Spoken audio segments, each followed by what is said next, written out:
Nako. Amy, ngayon pa lang, sinasabi ko sa'yo, eto mamaya, mga kababayan, alam mo medyo naaawa ako kay Amy. Pero, she deserve. Deserve mo yan na bastusin ka ng mga DDS. May pa-Trojan horse ka pa. Tang naka. Diba? Mga kababayan, Senator Amy, tae na sa mga Duterte. Bakit ko nasabi?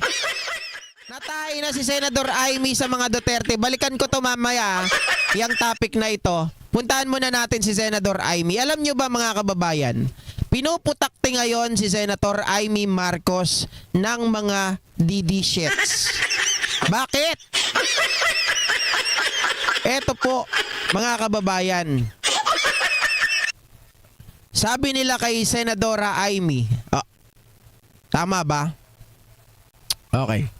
Wait, lipat tayo ha. Baba ko muna tong isa. Up. Easy. Dito muna tayo. Uy, ayaw magpalit. Ayan. Eto, sabi ni Crisette Loretta Chu. Kilala nyo naman yan, di ba? Sabi ni Rosita Santiago, kumpisa pa lang, oh. Wala nang Amy. Hindi po si Amy, Amy. Amy.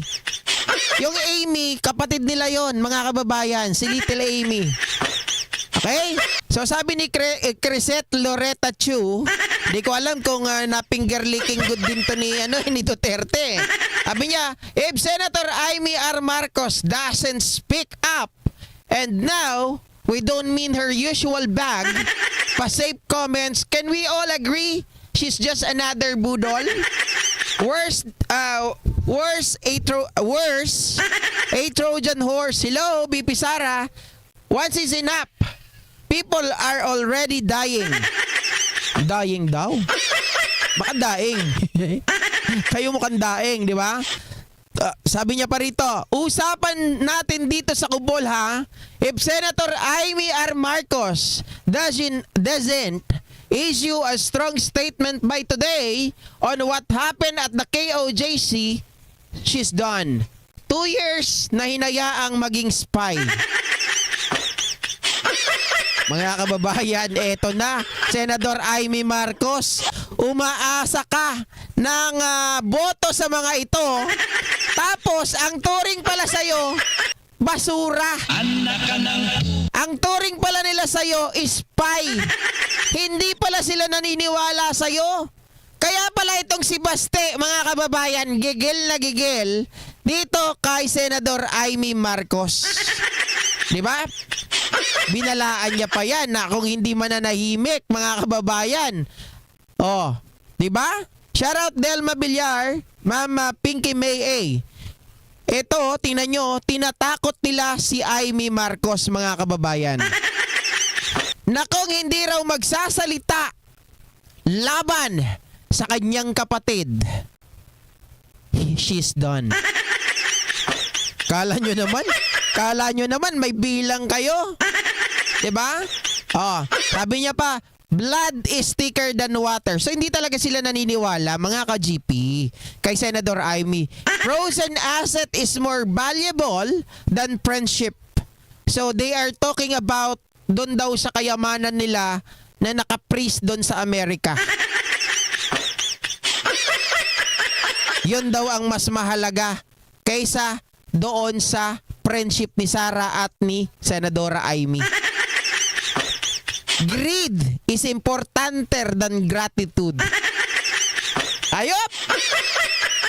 Ngayon, mga kababayan, dahil nga etong si Senadora Amy Marcos ay takot na takot, aba mamaya nagsalita yung kanyang mga kababayan, nasa na yun? Nagsalita! Eto, nag-post na! At syempre, ini-echo nung kanyang alagang duhende. Ayan si Daryl Yap. Sabi nyo, ang ganda ng statement ni Senator Amy. Basurang basura talaga si Senadora. I condemn. Oh, mga kababayan, sabi niya, in the strong terms. Sabi kasi ni Crescencio, di ba sabi ni Crescencio sa kanya, kapag hindi daw strong yung statement ni Senadora Amy Marcos, she's done, mga kababayan.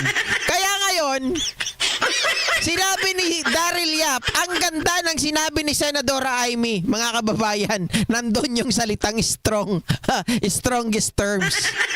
I condemn in the strongest terms. Matapang.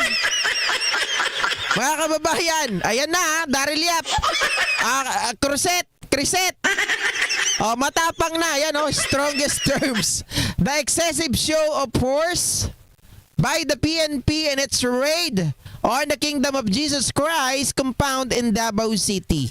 The deployment of 2,000 police personnel to raid the premises of an established religion is both unwarranted and unjustified. The disturbance, fear, and even reported death that such a massive show of force caused to bystanders and to those who were simply exercising their constitutionally protected rights is unacceptable. I urge the PNP to be more circumspect in their action, uphold guaranteed freedoms, and prioritize the safety of civilians. This is the second incidence of excessive force used by the PNP and must be stopped immediately. Ito na ang pangalawang pagkakataon. Nagpamalas ng di katanggap-tanggap na puwersa na ang PNP. Kailangan itong mahinto at hindi na maulit. Sabi niya, oh, isang malaking dungis ito sa pulisyang Pilipino.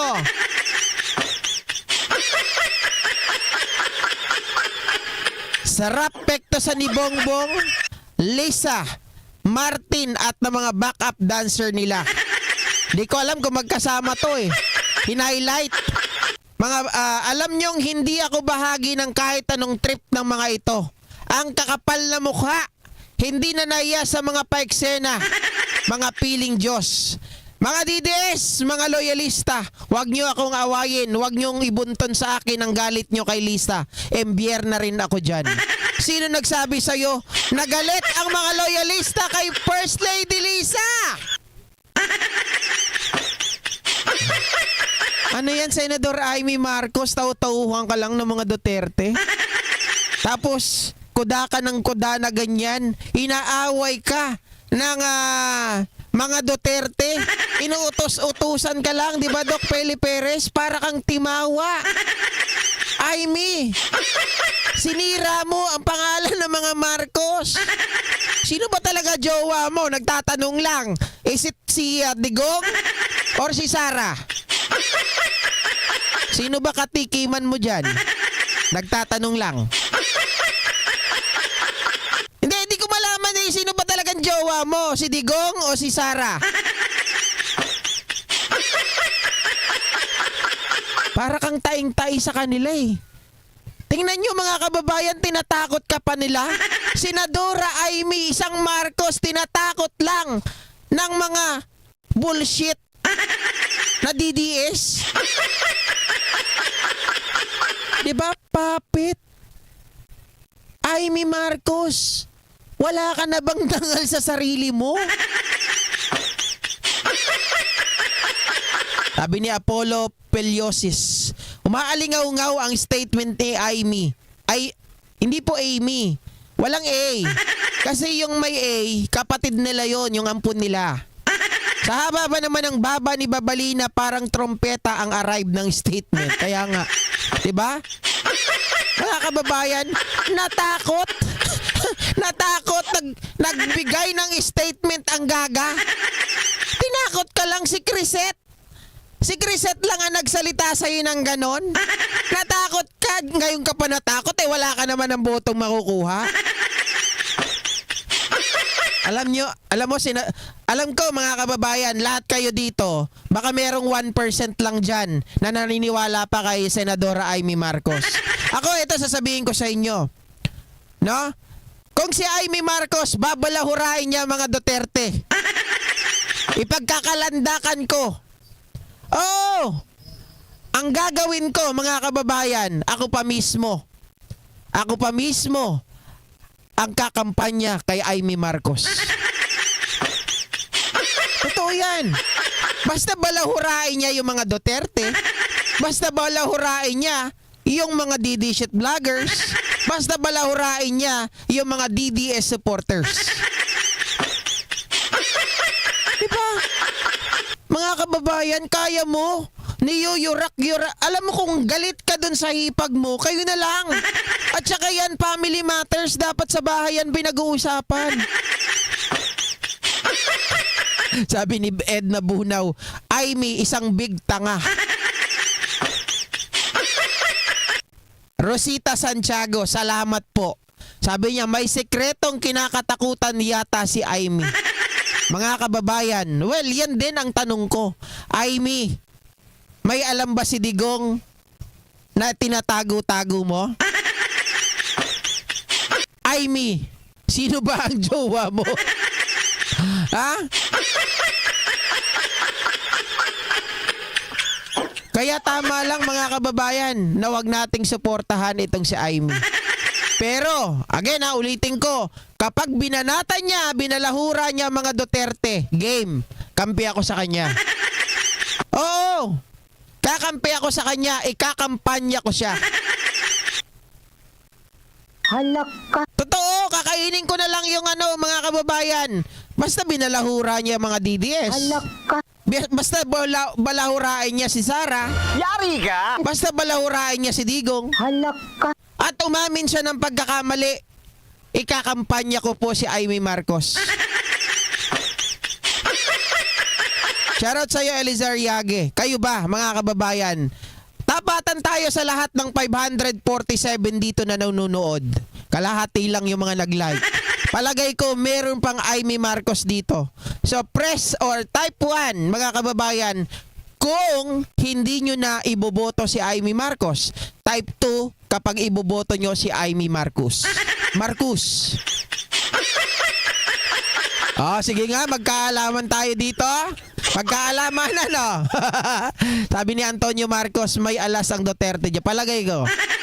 Sige na, type 1. Ani ko Magay, Crisanta Kapulong, ayaw na. Sino pa?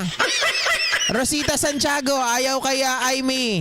Alin Arsenas, Marilyn Bonsarbas, Generoso Mariano, Pusong Anime, Ramil Hoxon, Trigger Woman, Kaloy Kaloyal Marta, Apollo Peliosis, Lanlan, Alice Bongat Kalika, Escol Graves, Teresa Katakutan, Jane, Marlene, The Toxic Heart, Kate Kit, Anderson Ryan, Vincent Cordoba, Edna Bunao, Catherine Magbagay, daming one. Mga kababayan, sabay-sabay tayo. Huwag na natin iboto si Amy Marcos! Siyempre, amo ko kayo Di ba? Kayo kaya nagpapasahod sa akin. Hindi lang si YouTube, mga kababayan, totoo. Siya nagbibigay ng pera. Galing doon sa ads. Pero kayo ang mga amo ko. Kayo susundin ko. Sabi nyo type 1 sama-sama na tayo. Di ba? Not unless, mga kababayan, sabihin ni Amy, yan si Duterte, PI yan. Yan si Duterte, manyakol yan. Yan si Sara, bobo yan. Di ba? Sabi ni 8 Minions KOJC Kingdom of Judas Cult. Haba naman yan. Parang kilala ko na naman to Si 8 Minions, ikaw, kilala kita. Si 4 letter ka. Diba?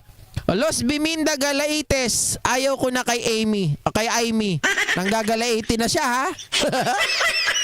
Sabi niya, Aida Miguel, lahat ng loyalista, no. Bakit sinasabi niya rito, mga kababayan? Loyalista daw, wag daw kayo magalit sa kanya. Bakit ginagamit mo, Amy, ang salitang loyalista? Sabi mo noon, wala nang loyalista, di ba? Bakit ngayon? Loyalista na naman ang habol mo. At nakakahiya ka, inaaway mo, Ito diretsahan tayo mga ka-GP. Inaaway mo ang gobyerno, inaaway mo ang kapatid mo, pero doon ka sumasama sa lineup nila. Walang hiya, di ba? Oh, bakit mga kababayan? Walang hiya. Partido ng kapatid niya, partido ng pinsan niya, nandun na. Nagsama-sama. Sinusuka niya, pero sumasama siya. Oh. Sabi ni Pusong Anime, cool. Nakaapat na ang ads ko. Always no skipping ads po, brother. Thank you. Mga kababayan, pag sobrang haba ng ads, pwede yan kahit 20 minutes. Sorry, ang haba nun. 20 seconds, pwede na yon. Skip nyo na. May kita na yan, huwag kayong mag-alala. Diba? Oh. Sabi ni Arnel Tan, KOG's JC, Kingdom of Joke lang kanor. Diba? Grabe si Aimee, mga kababayan, no? Sarap daw po pekto sa ni Bongbong. Hindi ko talaga alam kung magkasama ito, ha? Hindi ko alam, baka mamaya sinulat lang ni Bansot ito. Pero mga kababayan, isusulat mo na ganyan, sarap pekto sa ni Bongbong, Lisa Martin at ng mga backup dancer nila.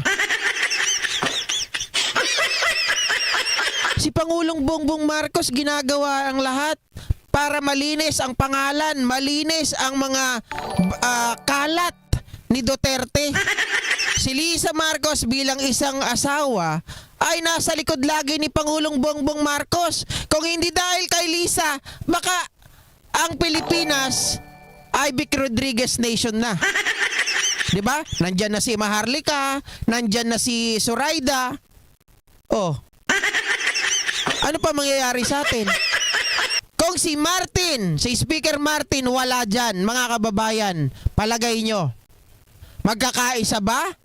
Yung mga congressmen, congresswoman, wala. Sa 19 Congress lang nagkaroon ng pagkakaisa. Totoo po yan. Ay ako naniniwala dyan, Lanlan. Baho ng pamilya mo, baho mo rin, di ba? Totoo yan. Sabi ni The Toxic Heart, Atty. Vic. Di totoo naman eh. Alam niyo ba bakit tinanggal yan? May usap-usapan ito mga kababayan na aking naulinigan sa mga daga at pusa ko. Sabi nila, kaya daw tinanggal talaga itong si Vic Rodriguez kasi dahil sa utang na loob. Bakit? Napansin nyo yung sugar, basta i-order dun sa sugar. Tapos, mga kababayan, lahat daw ng ipinapasok dyan sa pamahalaan, bukod sa mga Duterte appointee, diba? Gusto ilagay dyan sa mga matataas sa pwesto sa pamahalaan. Itong si Vic Rodriguez, dahil daw nung kampanya ni Pangulong Bongbong Marcos, marami daw nag-donate. Daw. Marami daw nag-donate na 500 million kada isang ulo. Siyempre may kapalit yun. Pag nanalo, kailangan magkaroon sila ng pwesto. Eto na, nanalo mga ka-GP. Noong nanalo, ay siyempre hindi na makahindi si Vic. Dahil hindi na makahindi si Vic, Halaka. nahalata ngayon na mga nakapaligid kay Pangulong Bongbong Marcos. Teka, bakit parang siya na ang namimili? Ano to? Little president lang siya, hindi siya ang presidente. Bakit siya na ngayon ang nagdidesisyon kung sino ang iuupo sa gobyerno? Ayun, napaghalata mga kababayan. Kaya napag-usapan, bago mamatay din si Percy Lapid, sinabi niya rin yan, na mukhang mayroong nababayaran. 'Di ba? Pero inyo, sabi nila 500 million kada isang tao. O, nung nawala si Vic, natanggal si Zoraida. Si Maharlika hindi rin nakapasok sa gobyerno. At higit sa lahat, tuwang-tuwa ako dahil nabuwag ang UBIP o UBI Poop. Pero inyo yung UBI Poop, kasama ako doon. Mga kababayan, kasama si JDB, kasama yung ibang matitinong vlogger. Gagamitin nila para tirahin ang gobyerno. Sabi ni Antonio Marcos, nagbebenta ng posisyon si Vic Rodriguez. Yan yung narinig natin, na 500 million daw mga kababayan. 'Di ba? nag-donate kasi sila ng 500 million kada isang tao. Tapos nung magkakapwesto na position, 100 million kada isang tao. Yan ang sinasabi. Maraming nakapansin, teka, wala na tayong napipili. Wala na tayong mailagay sa pwesto. Puro tao na ni Vic. Hindi na to hindi na to PBBM Nation. Ito na ay Vic Rodriguez Nation. Diba? Oh. Sabi ni Ma'am Yuki, kaya sila galit kay FLM kasi nabisto sila ni FLM. Correct. FL na lang, wag ng FLM. Kasi pag FLM, si Francis Leo Marcos naalala ko dyan eh. Pusong anime, tama rin kayo dyan. May fake na pirma. Pirma ni Vic Rodriguez, ginaya yung pirma ni Pangulong Bongbong Marcos. Sabi ni Dynamic Force. Umpisaan namin dito sa sa Mindanao tonight. Ang humarang giba, mark my word. Teka lang. Ilan ba kayo, Dynamic Force? 8 minions? Teka nga pala, baka gusto mo ng bayad, Dynamic Force. Meron ako ibibigay sa'yo para magkapera ka naman. Kasi talo ka dyan sa Dito, meron akong $1 million. Kita mo yan? $1 million. Sa'yo na lang. Bigay ko sa'yo, punta ka rito. Ayan $1 million. $1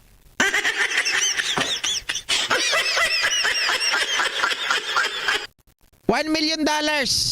Pero alam mo ba, Dynamic Force, ang halaga nito, walang halaga, parang gaya mo. Hindi totoo. $1 million to. Pero walang halaga, gaya mo. Palitan ko. $1 million to. Pero walang bilang, gaya mo. Walang mapapala sa'yo. Diba? Umpisahan nyo na. 8 minions. Magrarally daw sila, mga kababayan. Magrarally kayo. Di nga kayo makaalis doon sa kingdom. Kay Tory nga lang, nagwawala na kayo. Pupunta pa kayo ng Malacanang. 8 million daw. Baka 8 minions. 8 minions. Tapos kasama pa nila, mga kababayan, puro langgam. Sige nga, patawirin nyo ng Pilipinas yung 8 million. Patawirin nyo ng Maynila. Member ng KOJC lang yan Hindi nga kayo umabot ng 1 milyon. Sige, kahit 1 million kayo, paabutin nyo lahat ng Maynila. Punuin nyo yung Liwasang Bonifacio kung kaya nyo. Hindi nyo nga mapuno-puno. Pupunta pa kayo? Pangarap lang yan, boy. Hindi yan si Argo, the Toxic Heart. Magkaiba yan, hindi yan si Argo. Kilala ko si Argo. Sabi ni Lanlan, mahusay palang gumawa ng bagod si Attorney Vic. Anong bagod? Sabi ni Virgilio Ramos, ako Sir Go Philippine, tiwala ko kay PBBM. Gusto niya ibalik yung dating pamumuhay natin noong panunungkulan ng kanyang tatay. Parehas tayo, di ba? Kaya nga kayo nanonood dito kasi pare-parehas tayong naniniwala Pero kay Amy, no way, no mambir, di ba? Hindi tayo boboto kay Amy. Sabi ni Lee, oo nga, sana si Manny na lang para talo ka din. Mga kababayan, sabi ni Marilyn na Monsarbas, imagination lang nila yan. Correct. Sabi nila, mag-uumpisa na kami. Tingnan nyo lang, dadalin namin yung KOJC doon sa harap ng Malacanang, inaantay ko. Wala naman pala. Bakod. Sabi ni Pusong Anime, laging ginagamit ang Mindanao pero Davao City lang yan. Davao City nga taas ang kamay ng mga taga Davao dito na pro PBBM. Marami dito, mga kababayan. Di ba? Sabi ni Kaloyal Marta, si Amy Lacson kasi. Hindi, alam nyo, kahit naman na ganyan si Senadora Babalina, ako naman ay naniniwala na anak po yan ng mga Marcos. Diba? Pinaliwanag na yan ni JDB base doon sa timeline. Kaya lang mga kababayan, mukhang naniniwala na rin po ako sa inyo. Na-Lacson po yan. Kasi ugaling Lacson eh. Diba? Mahaba na baba, tapos ganun pa ugali. Sali na rin ako sa inyo. Diba? Oh. Hindi, joke lang. Pero sali na talaga ako dyan sa inyo. Sasakyan ko na kayo. Ikaw ba naman, kapatid mo, kami nga ng kuya ko, nag-aaway kami. Pero pagdating sa ibang bagay, magkakampi pa rin kami. Diba? Pero dito kay Aimee, mga kababayan, parang hindi niya kamag-anak si PBBM. Dahil ba yan sa inggit? Sabi ni Marilyn, mas mukha pang ang ampon si Aimee. Si Manny may atraso nga si Pacquiao kay Pacman. Hindi lang si Pacquiao ang may atraso, pati si Digong. Carales Mika, good evening, watching from Davao City. Yon, mga kababayan, maraming mga taga Davao dito na naniniwala kay PBBM. Sabi ni Josephine, susugod sa Malacanang, sila nga naunahan pa ni General Torre, correct? Diba? Sabi ni